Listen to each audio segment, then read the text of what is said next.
ठीक है। हेलो, नमस्कार दोस्तों। आज हम बात करने वाले हैं आरती ड्रग्स स्टॉक के बारे में और कल के दिन यानी कि नेक्स्ट ट्रेडिंग सेशन मंडे नहीं ट्यूसडे के दिन में स्टॉक में एक अप ट्रेंड देखने को मिल सकता है। साथ ही ये वीडियो आपकी एजुकेशन के लिए, इस वीडियो के माध्यम से मैं आपको बताने वाला हूँ कि आने वाले समय में इसके कौन से टारगेट रहेंगे और कौन से स्टॉप लॉस रहेंगे। तो यहाँ पर जो स्टॉक के ऊपर वीडियो बनाने का मकसद है वो मैं यहाँ पर आपको केवल और केवल टेक्निकल बेसिस पर टारगेट और स्टॉप लॉस खुद से पता करने की जो सिंपल सा मेथड होता है उसके बारे में यहाँ पर बात करने वाला हूँ। तो चलिए वीडियो की शुरुआत करते हैं। और यहाँ पर मैंने इन्वेस्टिंग की वेबसाइट पर वीकली चार्ट लिया हुआ है जो कि हमारे लिए बहुत ही इंपॉर्टेंट है। क्यों? क्योंकि वीकली चार्ट में अगर आप देखेंगे तो हमारी जो क्लोजिंग है कैंडल की वो हमारे वीकली चार्ट के बेसिस पर हमारा जो 200 वीक का मूविंग एवरेज है, स्टॉक की प्राइस उसके ऊपर आ चुकी है और उसने जो है क्लोजिंग भी उसके ऊपर दी है। तो यहाँ पर अगर आप देखेंगे तो इस कैंडल का जो हाई बना हुआ है ये हमारा बना है 539 रुपए का, और यहाँ पर अगर आप हाई की बात करते तो ये हमारा 536 रुपए का है, जो कि अब नेक्स्ट वीक में इस कैंडल के हाई का ब्रेकआउट होते हुए मुझे नजर आ रहा है। साथ ही अगर आप ट्रेंड की बात करते हैं तो स्टॉक ने यहाँ पर गिरावट दिखाई थी, जैसे कि यहाँ पर ये लो बना, फिर स्टॉक ने यहाँ पर लो बनाया, फिर यहाँ पर और लास्ट में लो बनाया जो लगभग हमारा 316 का था। उसके बाद स्टॉक एक अप ट्रेंड में गया और स्टॉक में फिर से गिरावट आई और जो स्टॉक ऊपर की तरफ गया था तो वो देखेंगे तो यहाँ पर हमारा जो लो बना हुआ था स्टॉक ने उसी के हाई के आसपास का यहाँ पर हाई बनाया, जो कि आपको इस तरह से यहाँ पर दिखाई दे रहा होगा। तो आप इस लेवल को मार्क कर सकते हैं जो कुछ इस तरह से बनने वाला है। ठीक है, तो ये आपका एक पहला लेवल था जो कि वीकली चार्ट में मैंने बताया। अब यहाँ पर आप देख रहे हैं कि जब गिरावट आना स्टार्ट हुई हाई बनाने के बाद तो स्टॉक ने यहाँ पर लो बनाया, तो ये जो लो बना था स्टॉक ने फिर से उसी का सपोर्ट लिया जो कि आपको अच्छे से दिख रहा होगा और अब स्टॉक जो है फिर से ऊपर की तरफ जाता हुआ नजर आ रहा है। ठीक है, तो ये दूसरा पॉइंट हो चुका। और अब कल के दिन यानी कि नेक्स्ट ट्रेडिंग सेशन में मंगलवार के दिन इसके वीकली चार्ट का हाई जैसे ही ब्रेकआउट होता है तो आपका पहला जो टारगेट रहेगा वो हमारे इस वीक का हाई रहेगा जो कि आपको यहाँ पर 570 रुपए का दिख रहा होगा। दूसरे लेवल की अगर हम बात करें तो इस कैंडल के लो के आसपास का भी रख सकते हैं 570 से लेके 580 के बीच। दूसरे टारगेट की बात करते हैं तो इस कैंडल का हाई रहेगा जो लगभग हमारा 608 रुपए का। तो ये वीकली चार्ट के बेसिस पर हमने दो लेवल से यहाँ से पता कर लिए।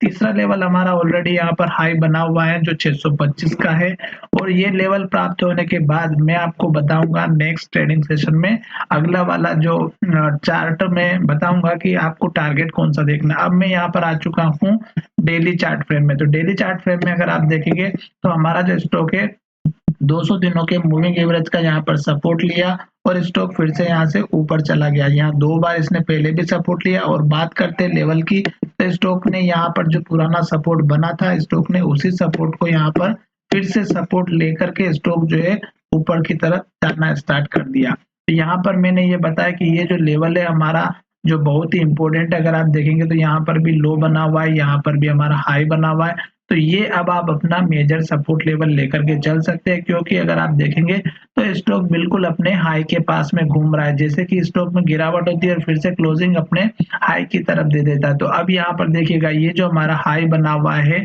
539 रुपए का, ये जैसे ही ब्रेकआउट होगा आपको इमीडिएटली ये टारगेट देखने को मिल जाएगा। अगर छोटा लेवल देखना है तो इस कैंडल का लो रख सकते हैं जो 550 रुपए का है। तो ये आपका टारगेट रहेगा एक दिन के लिए जो मैंने आपके साथ में शेयर किया है। ठीक है, जैसे इसके हाई का ब्रेकआउट होता है। सपोर्ट लेवल की अगर हम बात करते हैं तो स्टॉक ने ये लो बनाया, फिर यहाँ ऊपर लो बनाया, फिर ऊपर लो बनाया, फिर और ऊपर लो बनाया, फिर और ऊपर लो, और अब लास्ट में हमारा जो लो बना है यहाँ पर बना। तो इस कैंडल के लो का भी आप अपना स्टॉप लॉस लेकर के चल सकते हैं जो स्विंग ट्रेड में काम करते हैं उन लोगों के लिए। अगर जो डेली चार्ट फ्रेम में या इंट्राडे में काम करते हैं तो उसके लिए अलग लेवल्स होते हैं जो 15 मिनट के चार्ट पैटर्न के थ्रू पता करते हैं। तो मैंने आपको ये लेवल सारे ड्रॉ करके दिखा दिए पुराने लेवल्स के साथ में। मैंने यहाँ पर आपके पुराने जो लेवल्स थे वो भी मैंने यहाँ पर ड्रॉ करके दे दिए। ठीक है, तो ये इस तरह से आपको सारे लेवल्स जो है यहाँ पर देखने को मिल चुके होंगे। और अब इस वीडियो के माध्यम से मैं केवल आपको ये समझाना चाहता था कि आपको अपने खुद से एनालिसिस करना है और खुद से अपने जो है चार्ट के थ्रू, पैटर्न के थ्रू या अपने टेक्निकल बेस के थ्रू या आपको जो भी आता है उसके बेसिस पर आपको जो है स्टॉक में अपने खुद से लेवल्स पता करने चाहिए। साथ ही यहाँ पर मैं आपके लिए एक ट्रेंड लाइन ड्रॉ कर देता हूँ जो आपके आने वाले समय में काम आती हुई नजर आएगी, जो कुछ इस तरह से, ठीक है। तो ये लाइन भी आपकी सपोर्ट का काम करेगी, रेजिस्टेंस का काम करेगी आने वाले समय में, और जैसे इसके ऊपर जाएगा फिर ये स्टॉक तो यहाँ पर सपोर्ट लेता हुआ नजर आएगा। तो ये इस तरह से भी आप जो है ड्रॉ करके अपना काम कर सकते हो। और अगर आप वीकली चार्ट देखेंगे तो वीकली चार्ट में आप देख सकते हैं कि यहाँ पर जो कैंडल बन रही है वो हर एक कैंडल का अगर आप देखेंगे वीकली चार्ट में तो बहुत ही बेहतरीन तरीके से ऊपर की तरफ जाते हुए नजर आ रही है। और तीनों कैंडल को देखोगे तो ग्रीन बन रही है, और तीनों कैंडल का अगर आप हाई भी देखोगे तो हर एक हाई हर एक कैंडल के ऊपर बनता हुआ नजर आ रहा है। और क्लोजिंग की बात करते हैं तो क्लोजिंग भी अपने हाई की तरफ ही देती हुई नजर आ रही है। तो इस तरह से आपको 1 से 2 वीक के अंदर जैसे बड़ी-बड़ी जो 2 ग्रीन कैंडल बनी हुई है, ऐसा भी मूवमेंट मिल सकता है, इस बात का ध्यान रखिएगा। साथ ही अगर आपने स्टॉक ले रखे हैं तो चैनल को सब्सक्राइब करें, दोस्तों के साथ शेयर करना बिल्कुल भी ना भूलें।